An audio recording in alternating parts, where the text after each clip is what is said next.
السلام علیکم ګرانو دوستانو، هیله مند یم چې روغ جوړ او د صحت جامې مو په تن کړي اوسي.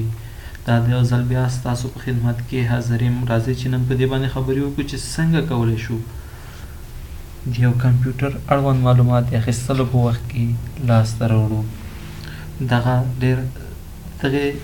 معلوماتو د لاسته راوړلو لپاره 4 ساده سټیپونه یا 4 مرحلې دي چې راځو اول دغه مرحلې ګورو.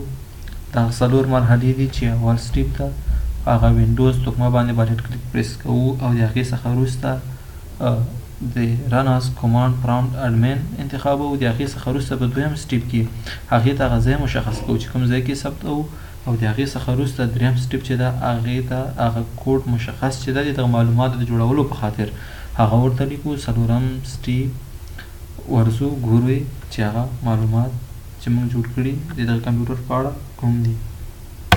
راځو شروع کوو. دغه تکمه باندې به رایټ کلیک وکوئ، کمانډ پرامپټ از اډمین یس. دلته ورته ځای مشخص کړئ چې کوم ځای کې ثبتوئ. زه ورته وایم سی ډرایو، دلته سیسټم انفو دغه کوډ ده او بیا په کوم نوم چې ثبتوئ. مثلا زه غواړم بیرته په همدغه انفو په نوم ثبت کړم.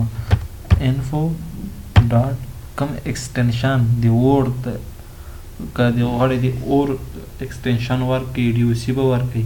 همدغسې د نوټ پیډ دپاره ټیکسټ ده چې زه ورته دا ورکوم ټیکسټ د نوټ پیډ ایکسټنشن ما ورته ورکړه. دغه معلومات به اوس د نوټ پیډ فایل باندې جوړ شي.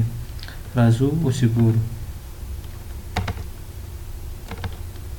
انفو ډاټ ټیکسټ دا دي هغه لازم معلومات چې یو کمپیوټر اپریټنګ سیسټم په اړه لاسته راځي دغه ځای کولی شو. دا د اپریټنګ سیسټم یا هاسټ نیم، اپریټنګ سیسټم نیم، اپریټنګ سیسټم ورژن ده، کنفیګوریشن ده، بلډ ان ټایپ ده، رجسټر. راځو لاندې د سیسټم او خپله کمپیوټر هارډویر په اړه معلومات دي. دا د دې ځینې لاندې د هارډویر په اړه معلومات دي. ټوټل physical memory, available physical memory, virtual memory, maximum size او virtual memory available او virtual memory in use چې اوس د استفادې وړ ده.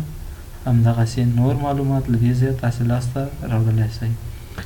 هیله مند یم چې دا ویډیو مو د خوښې وړ ګرځېدلی وي او له تاسو سره کومک وکړي د کمپیوټر په اخیستلو کې تر څو لازم معلومات لاسته راوړئ او د اخیستلو په وخت کې ونه غولېږئ. په لوی الله مو سپارم. الله مو مل تر بل لیکچر پورې د خدای په امان.